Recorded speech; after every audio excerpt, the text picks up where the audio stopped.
It's an organization that started out in the Union Miles area that now has gone all over the city of Cleveland.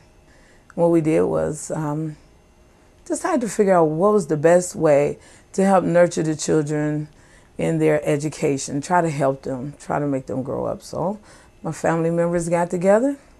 We decided we're going to sit outside on the front porch and start teaching them a lot of different things to help them better in school.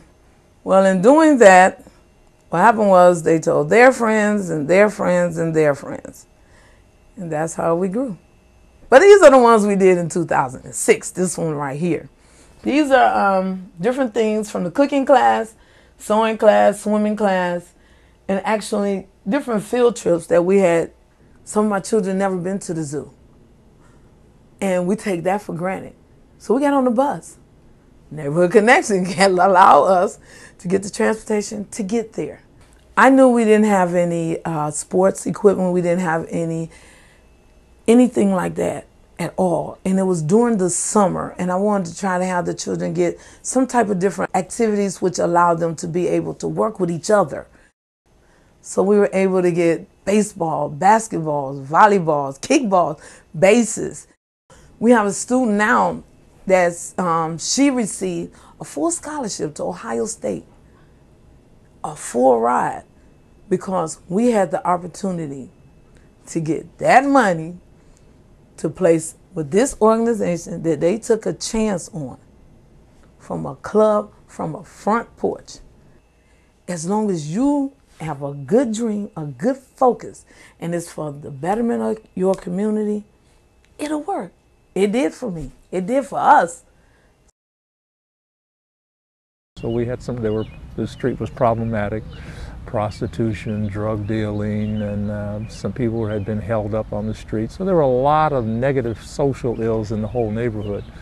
And there were enough, there was a critical mass. There were enough people on the street that said, look, we have nice homes, we've lived here. We're not going to get run out by these thugs. And we started turning the street around.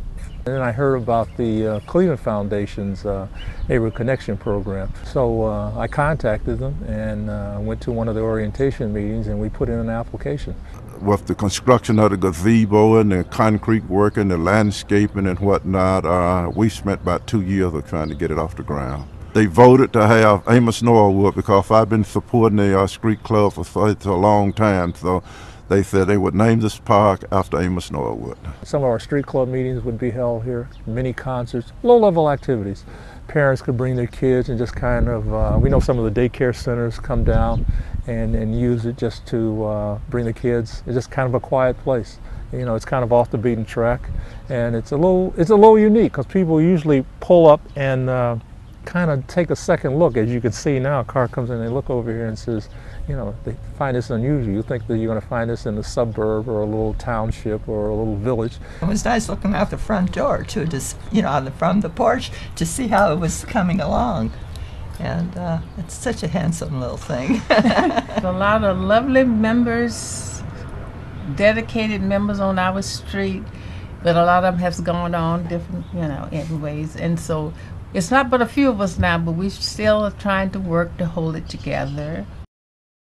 Piano, violoncello, trumpet, baritone, that's the most recent, drums, guitar, harmonica, rhythms. As of this week, we're up to 115 students.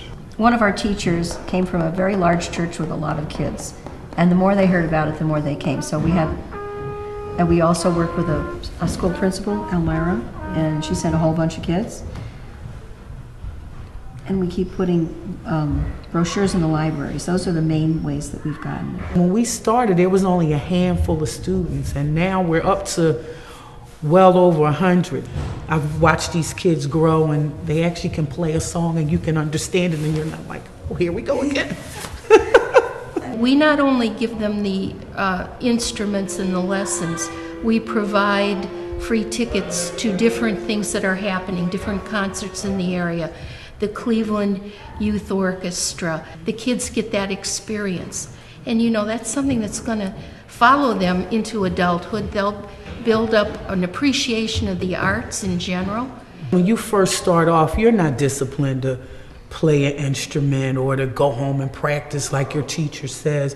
But if you stick with it, eventually practicing just becomes second nature, and you want to sound good when you're performing, when you're at the recitals, or when we go to plays and things of that nature. You want to be like that kid. Even if you never do it again, at least you can say, hey, I tried that. I played the violin when I was a kid.